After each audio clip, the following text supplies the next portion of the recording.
A number of Alabama newspapers joined together over the weekend to publish an op-ed denouncing Republican Senate candidate Roy Moore and offering an endorsement to his Democrat opponent, Doug Jones.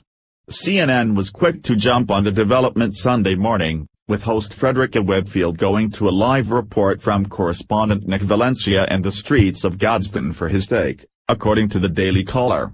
As Valencia made his report, which included him reading a passage from the op-ed, he was interrupted by a local resident off-camera who shouted fake news at him repeatedly. "More bad news for the Republican Senate candidate," stated Valencia, according to Raw Story. For the second time in a week, a major media outlet here in the state of Alabama coming out against the Republican candidate, saying that he needs to step down. "They are pretty much endorsing the Democratic challenger," he added. Trending, Hillary brags that Bill didn't use Twitter during presidency. She forgot it didn't exist, but as he proceeded to read part of the op-ed on air, a man approached her and yelled toward the microphone, "Fake news, fake news, fake news.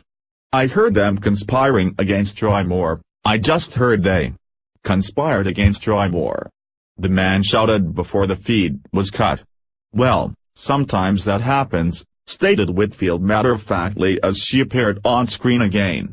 "Some of the voters trying to express themselves right there." Ironically, the op-ed that the CNN host and reporter were seeking to share with their viewers ended with a line, "The voters must make their voices heard." This voter did exactly that and CNN cut the feed, as they apparently didn't agree with that particular voter's voice being heard.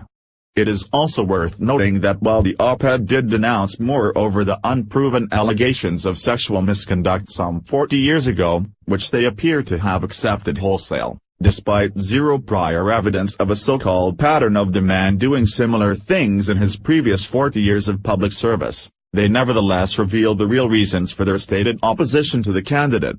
In fact, they declared Moore's platform and record as being hostile to the people of Alabama.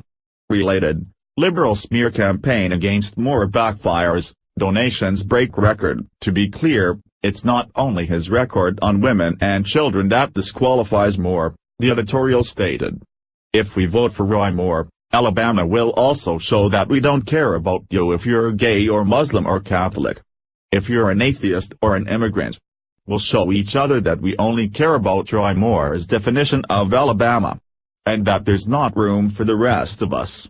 The paper ended their anti-Moore piece by discouraging voters from staying home on the day of the special election, and suggested they either write in some other Alabama Republican or cast a vote for Democrat Doug Jones, who they painted as a moderate, Christian, pro-business politician.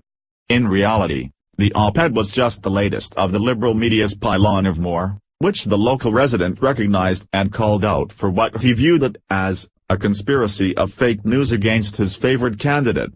Please share this on Facebook and Twitter so everyone can hear what a local Alabamian had to say when he found a CNN reporter doing a live report. What do you think of this guy yelling fake news while a CNN reporter was ripping on Roy Moore? Scroll down to comment below.